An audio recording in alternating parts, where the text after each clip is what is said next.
So welcome back to the channel. Today's video is going to be another bit of a tutorial video.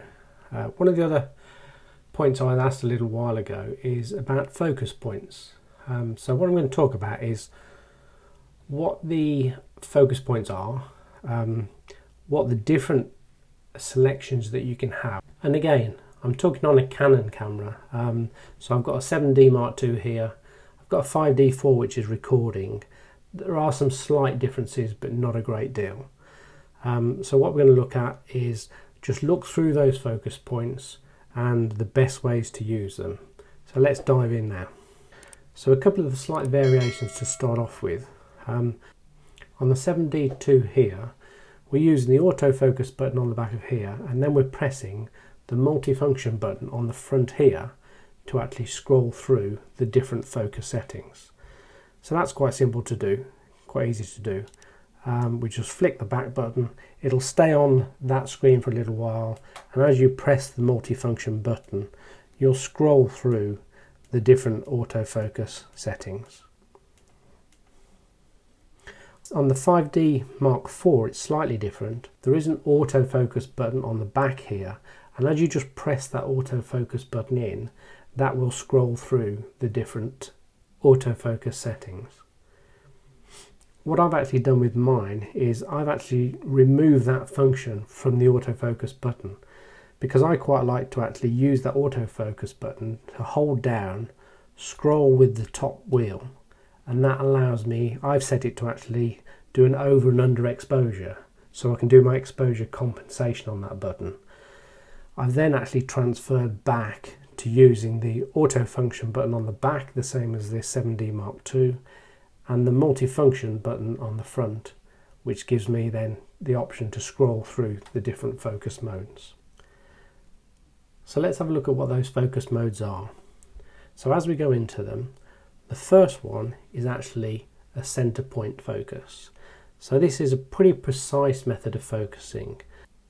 It's using a single point on the focus settings, so you can get accurate to where you want to focus within the image.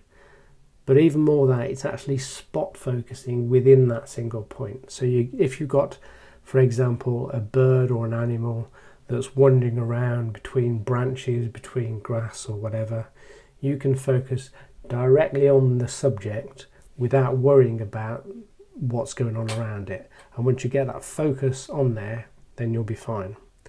So that's the single point center focus that just gets right into where you want to be with the subject. The next one we've got is our manual selection single point. So with this one, we can actually select the single point that we want to use, but we can actually scroll across using the little joystick we've got here into different areas. So we can pick the focus point that we want to get our composition and use that. And once that's set, then that will be used as the focus point. We can move that around, and when you press the joystick down in the center again, that returns you back to the center point.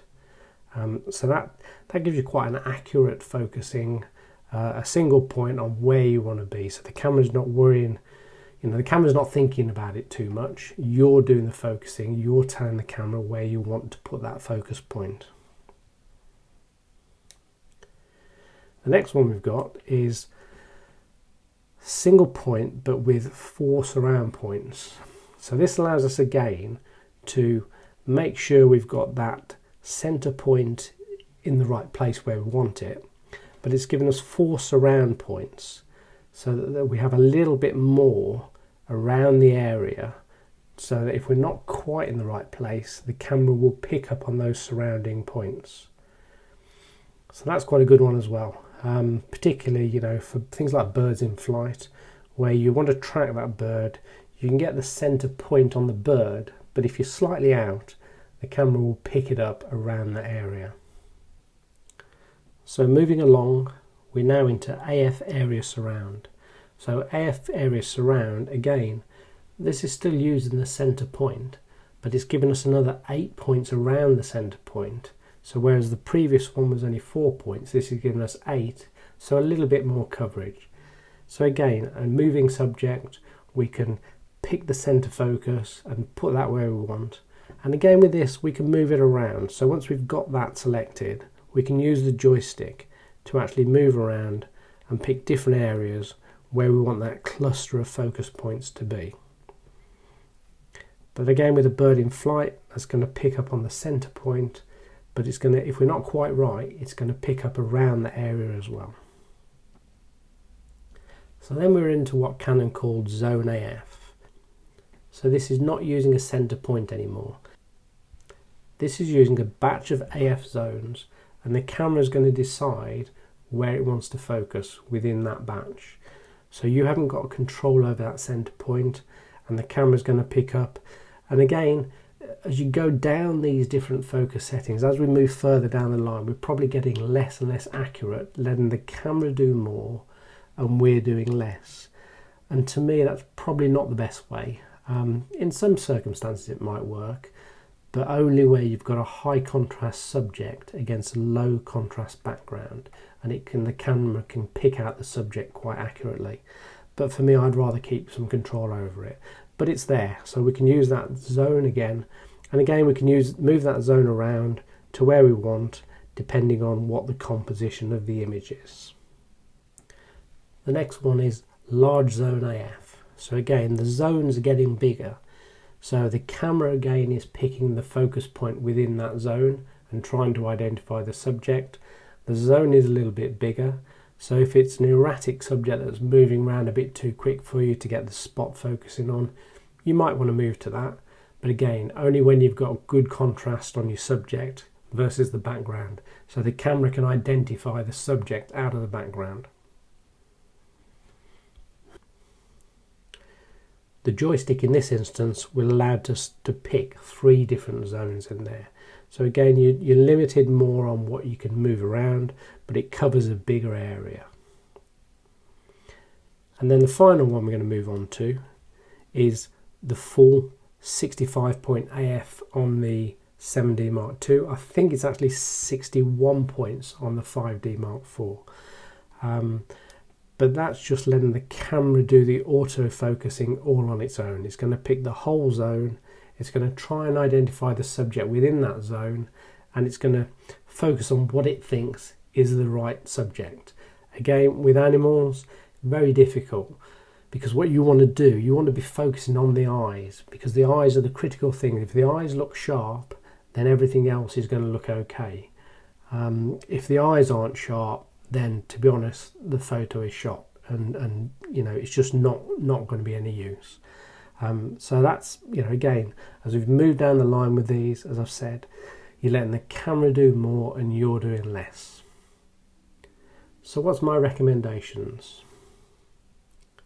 So this is how I shoot. I will normally, quite often, I'll be on spot AF. So, you know, I want the most accurate thing that I can get, and I want to be focusing exactly where I want to be focusing. Using either spot AF, or, you know, if there's not too much surrounding the subject, we can go into just single point, and you know, the camera would be pretty accurate with that. If, as I've said earlier, a subject is flying around, I might go to area surround, so that's giving me a center point, but also it's looking at the area around that center point to actually focus, just in case I'm off with a little bit. And as I say, birds in flight, that sort of thing, that's potentially where I'll use that. But to be honest, you know, when I shoot, I will try and use just a single point focus nearly all of the time, whether it's a bird in flight or not, because I just feel I can pick out that subject. I can pick out the eyes and the head. You know, if it's a bird in flight and I've got a very little depth of field, I don't want to be focusing on the wingtip and not focusing on the eyes. So to me, you know, if I can use a center point and I can get it on the head of the bird, then that's going to give me a much better focusing. So that's what I'm aiming for all the time. So I'm trying to take control of the focusing and not letting the camera do too much. So when we're selecting these, you know, there's obviously 7 different ones to go through there, and we're having to scroll through each one individually to pick it up. And as we're shooting, we're doing that, our eyes into the lens, and we're doing that by feel, and we can see that within the viewfinder as well, so we know what we're doing. But we can actually cut down those, so it makes it a little bit easier to actually pick out the points we want. If there's some that we very rarely use, we can actually take those out of the menus. So to do this, we go into the menu, we go into the autofocus menu, which is the pink, purple, not quite sure what colour it is, to be honest, and we look for the select AF area select mode. A little bit of a mouthful, but you can see that on here now. And if we go into there and select that, within there, at the moment, we've got a tick against all of those different focus modes. We can actually go into those and take out the ones we don't want to use. So, if we never want to use the full, on this camera, 65 point AF, so we'll just untick that one. We'll go to the OK, just select the OK to put that into the camera, and then when we go back to our AF selection button, you can see that actual full area is no longer, it's sort of greyed out. So, as we flick through, that one doesn't get selected.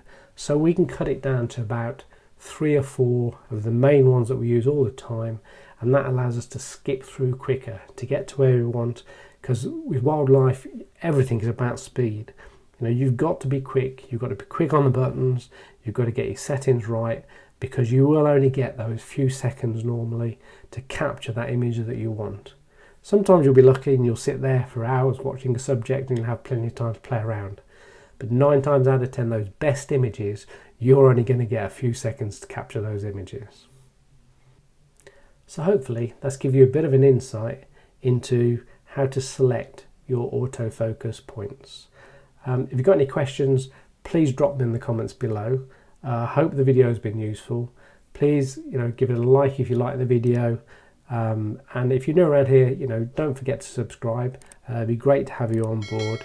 And yeah, I'll bring you another one soon, hopefully. So have a great day, whatever you're doing, and I'll catch up with you soon. Bye for now.